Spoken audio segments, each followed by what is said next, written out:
ಸಂಪೂರ್ಣ ನ್ಯೂಸ್ಗೆ ಸ್ವಾಗತ. ಇದು ಈ ಕ್ಷಣದ ಹೆಡ್ಲೈನ್ಸ್. ಕಾಂಗ್ರೆಸ್ನಲ್ಲಿ ಭುಗಿಲೆದ್ದ ಅಲ್ಪಸಂಖ್ಯಾತರ ಅಸಮಾಧಾನ. ಜಬ್ಬರ್ ರಾಜೀನಾಮೆ ಬೆನ್ನಲ್ಲೇ ನಜೀರ್ ಅಹಮದ್ ರಾಜೀನಾಮೆ. ದಾವಣಗೆರೆಯಲ್ಲಿ ಅಸಮಾಧಾನ ಇದ್ದಿದ್ದು ನಿಜ ಎಂದ ಜಮೀರ್.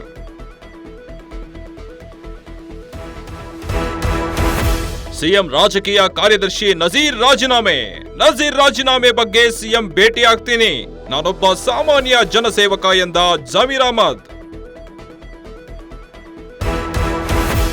ಯಾವುದೇ ಪಕ್ಷದಲ್ಲಿ ಶಿಸ್ತಿಲ್ಲ ಅಂದ್ರೆ ಕಷ್ಟ, ಅಭ್ಯರ್ಥಿ ಫೈನಲ್ ಮಾಡುವಾಗ ಎಲ್ಲರನ್ನ ಕೇಳಿ ಮಾಡಿರೋದು. ಬೆಂಗಳೂರಲ್ಲಿ ಡಿಸಿಎಂ ಡಿಕೆ ಶಿವಕುಮಾರ್ ಹೇಳಿಕೆ.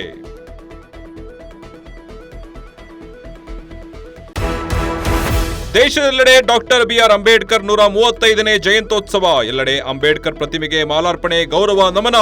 ಅಂಬೇಡ್ಕರ್ ಪ್ರಶಸ್ತಿ ವಿತರಿಸಿದ ಮುಖ್ಯಮಂತ್ರಿ ಸಿದ್ದರಾಮಯ್ಯ. ಇನ್ನು ನಾಳೆ ಆದಿಚುಂಚನಗಿರಿಗೆ ಪ್ರಧಾನಿ ಆಗಮನ ಹಿನ್ನೆಲೆ ಬಿಜಿಎಸ್ ಕ್ರೀಡಾಂಗಣದಲ್ಲಿ ಸಕಲ ಸಿದ್ಧತೆ. 2,000ಕ್ಕೂ ಹೆಚ್ಚು ಪೊಲೀಸರ ಭದ್ರತೆಗಾಗಿ ನಿಯೋಜನೆ. ಇದಾಗಿತ್ತು ಈ ಕ್ಷಣದ ಹೆಡ್ಲೈನ್ಸ್. ನಿರಂತರ ಸುದ್ದಿಗಾಗಿ ನೋಡ್ತಾ ಇರಿ ಸಂಪೂರ್ಣ ನ್ಯೂಸ್. ಇದು ನೊಂದವರ ಧ್ವನಿ. ಸಂಪೂರ್ಣ ನ್ಯೂಸ್, ಇದು ನೊಂದವರ ಧ್ವನಿ.